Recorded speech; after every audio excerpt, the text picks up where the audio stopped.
Ayun guys, good morning. Ako nga pala sinaling. Yung dump truck na malaki, yung mga Shackman, Huwo, ahinti ako niyan guys. Pinag-ahintihan ko guys, medyo mahina. 1 linggo lang to, hindi kagaya nung nakaraan.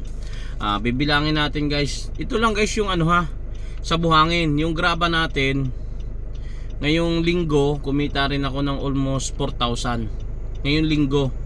Bali kasama itong bibilangin ko kung magkano, nasa 4,000 yung graba.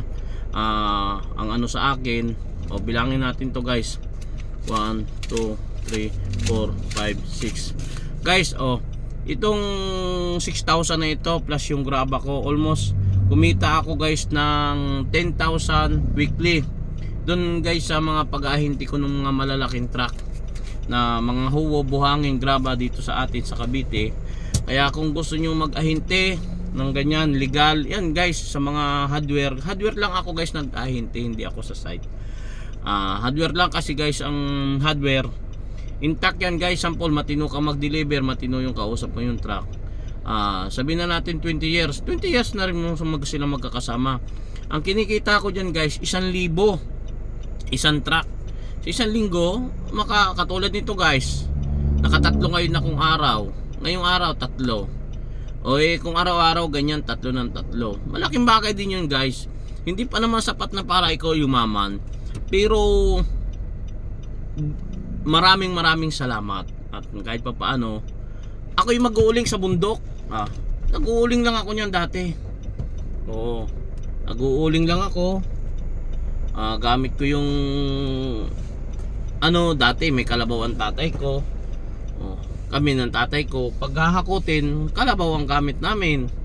Pero napakahirap guys, napakahirap mag-uling. Kaya nagsapalaran tayo dito sa parting Cavite. Kaya yung pag-ahinti natin guys dito, yan, katulad ng mga malalaking truck na mga video ko, mga nauna, yan guys yung mga kapit ko. Ganyan lang guys ang mga trabaho ko dito sa atin sa Cavite. Yan talaga ang number 1 na magandang pagkakitaan. Basta't ang gagawin lang natin, katulad nyan, kukuha lang tayo guys ng customer, katulad nyan ni boss. Yan yung hardware nya na yan. Yan hardware nya yan guys. Kanyang hardware yan. Ganyan lang guys yun. Ano lang tayo ng hardware na matino. Sa bagay sila lahat naman ay matino. Yung maayos ba kung magsukat para hindi na makaawa-awa rin yung mga tracker. Talagang para kumita rin sila. Hindi lang naman tayo para pang matagalan. Almost 15 years na yan guys na ganyan ang trabaho ko dito sa atin sa Cavite. Kaya laway lang. At saka guys, yung iba kasing mga mga ahinti, kaya dinadagdagan nila kung na para kumita naman tayo sa buhay. Maging lang tayo guys, yung bang maging legal, yung bang wag natin dagdagan ng mga bisyo, kung anong mga bisyo. Talagang gusto natin umasinso sa buhay. Lahat naman tayo aasinso sa buhay basta't maging maayos lang yung ating paghahanap buhay. Alam mo naman, yung iba kung ano-ano, mga sugal, mga kung ano pa, etc.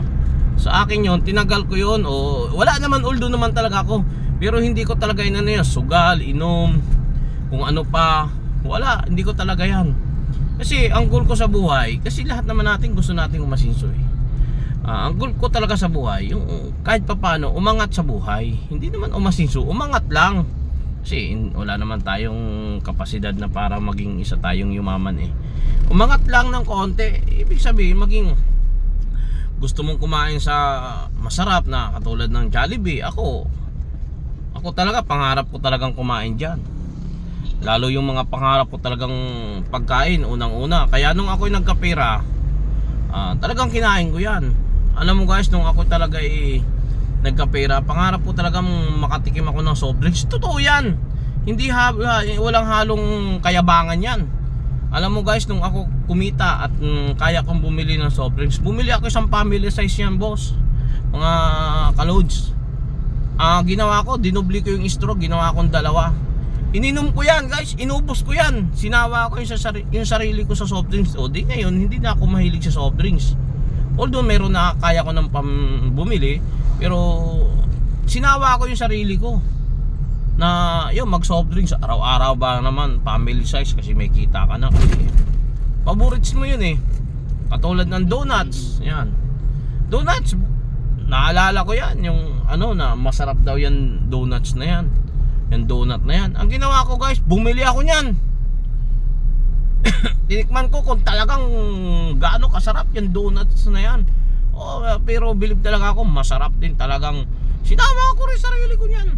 Saka guys, yung talagang pangarap ko sa buhay, yung sinasabi nila, porque nga nasa probinsya ka, hindi mo alam kung ano talaga, pero napakasarap daw nung pagkain na siupaw.